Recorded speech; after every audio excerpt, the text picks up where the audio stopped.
Hello दोस्तों, कैसे हैं आप सब लोग। आशा करते अच्छे होंगे। स्वागत है आप सबका एजुकेशन चैनल पर, जिसमें हम देख रहे हैं भाषा सागर कक्षा 3। वीडियो को देखने के लिए चैनल को लाइक शेयर सब्सक्राइब कर लीजिए। इस वीडियो के माध्यम से हम आगे के पाठ को पढ़ने जा रहे हैं। यहाँ पढ़ेंगे हम पाठ 3 को, समय की कीमत। तो इस पाठ को पढ़ना शुरू करते हैं। हम जानते हैं इस पाठ के बारे में और समय की कीमत के बारे में। पाठ 3, समय की कीमत। समय मूल्यवान है। सभी को पता है समय मूल्यवान है। एक बार चला जाता है तो वापस नहीं आता है। जो लोग समय के अनुसार कार्य नहीं करते हैं वे असफल होते हैं। असफल होना चाहिए। परंतु जो लोग लापरवाही करते हैं उन्हें मुसीबत का सामना करना पड़ता है। यह ऐसा नियम है जो मनुष्य पर ही नहीं बल्कि पशु पक्षियों पर भी लागू होता है। अगर कोई मुसीबत में फंस जाए तो हमें उसे अकेला नहीं छोड़ना चाहिए बल्कि उसकी मदद करनी चाहिए। तो देखिए इस पाठ में क्या है, जानवरों के बारे में, पशु पक्षियों के बारे में बताया गया है कि हम लोग तो मुसीबत में एक दूसरे की सहायता करते हैं, लेकिन जानवर भी एक दूसरे की सहायता करते हैं। वो भी अपने साथियों को मुसीबत में नहीं छोड़ना चाहते हैं। तो यहाँ स्टोरी शुरू करते हैं पढ़ना। नंदनवन में सभी जीव जंतु मिलजुल कर रहते थे। पक्षियों में एकता का भाव ज़्यादा था। सब एक दूसरे के सुख दुख में शामिल होते थे। मीठू गौरैया बहुत आलसी थी। इधर उधर अपना समय बिताती, ज़्यादा आलस आने पर सो जाती। वहीं और चिड़ियाँ अपने काम में व्यस्त रहती। तो देखिए यहाँ क्या है, नंदनवन। इस जंगल का नाम क्या है जहाँ ये सारे पशु पक्षी, सारे जानवर जो रह रहे हैं, इसका नाम क्या है, नंदनवन। इस जंगल का नाम है नंदनवन। यहाँ सारे जीव जंतु जो है मिलजुल कर रहते हैं। सुख दुख में सब एक दूसरे के काम आते हैं। वहीं सभी समय पर अपना काम पूरा करते हैं। लेकिन वहाँ एक चिड़िया जो है वह बहुत आलसी है। वह सबके काम ना करके, अपना कोई भी काम अपने समय पर ना करके पूरे टाइम क्या करती है, या तो सोती रहती है या यहाँ वहाँ घूमती रहती है। चिड़िया अपने घोंसले को संभालती, बच्चों के लिए दाना चुग चुग कर लाती। मीठू गौरैया दूसरों के घरों में जाती, कहीं खाना खाती तो कहीं रात बिताती। और नंदनवन में भानी गौरैया भी रहती थी। भानी सबसे बुजुर्ग थी। यही कारण था कि सभी उसको नानी कहकर पुकारते थे। नानी माँ छोटे बच्चों की देखभाल करती। तो देखिए यहाँ पर सभी अपने अपने काम में व्यस्त रहते, पर मीठू गौरैया जो है वह यहाँ वहाँ घूमती रहती है। और यहाँ पर सबसे बुजुर्ग चिड़िया भी थी। उसका नाम क्या था, गौरैया थी, तो उसका नाम था भानी, जो सबसे बुजुर्ग थी। और बुजुर्ग होने के कारण उसे सब लोग नानी कहते थे।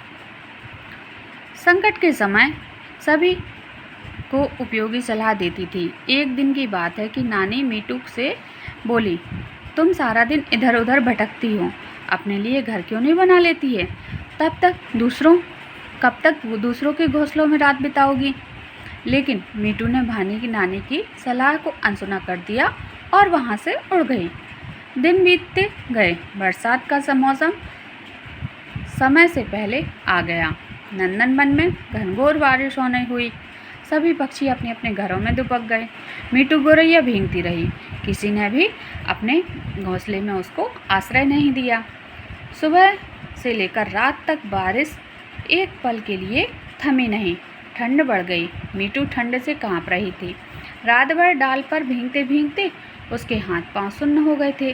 थकी हारी मीठू धरती पर गिर गई। तो ये देखिए मीठू गौरैया, बारिश हो रही है, बारिश के कारण भीगती रही और भीगते भीगते धरती पर गिर गई। क्यों?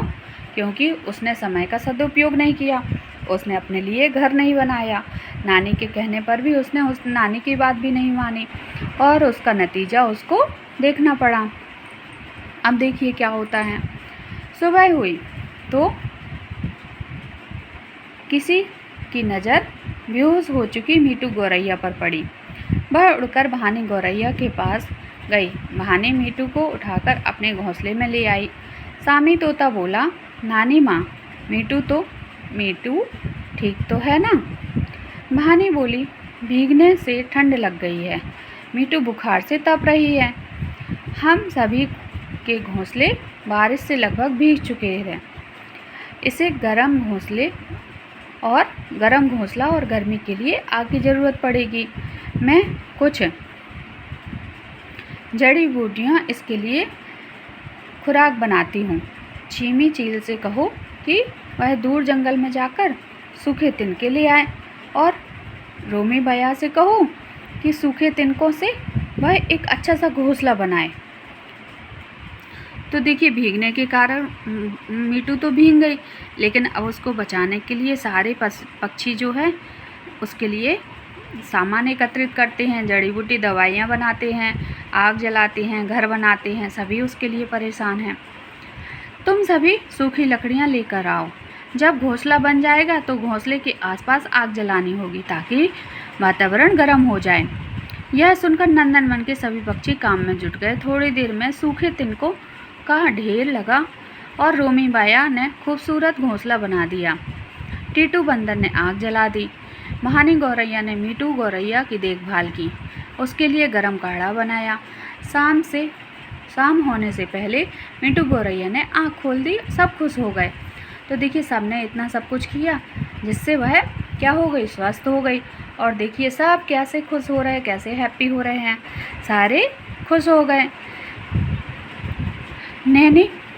मैना ने मीटू गौरैया को सारा किस्सा सुनाया। मीटू गौरैया रोने लगी। रोते रोते बोली, नानी माँ ने मुझे समझाया था मगर मैं आलसी समय की कीमत नहीं पहचान सकी। आप सभी ने मिलजुल कर मुझे नया जीवन दिया है। मैं खुद के लिए एक बड़ा घर बनाऊंगी। नानी माँ आज से मेरे साथ रहेंगी। मैं उनकी सेवा करके अपना जीवन सफल बनाना चाहती हूँ। मीटू गौरैया की आंखों से आंसू छलक आए। नानी माँ मीटू की आंखों से आंसू पोंछ रही थी और नंदनवन के सारे जीव जंतु खुशी से उसका स्वागत कर रहे थे।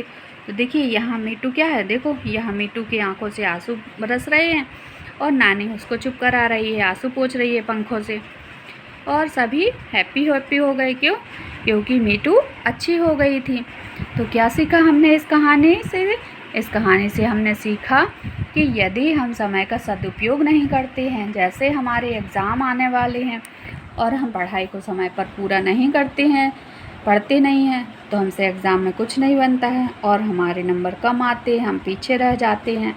फिर हमको रिजल्ट में रोना पड़ता है कि हम पास नहीं हुए या हमारे अच्छे नंबर नहीं आए। इसलिए हमको समय रहते हुए अपना सारा काम कर लेना चाहिए।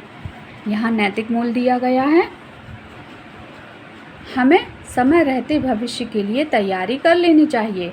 मुसीबत में दूसरों की मदद ज़रूर करनी चाहिए। तो जैसा यहाँ भानी नानी ने और सारे पक्षियों ने किया कि मीटू की सहायता की और उसको स्वस्थ किया, ऐसे ही कभी भी हमें कोई भी मुसीबत में दिखता है तो हमें उसकी सहायता करनी चाहिए और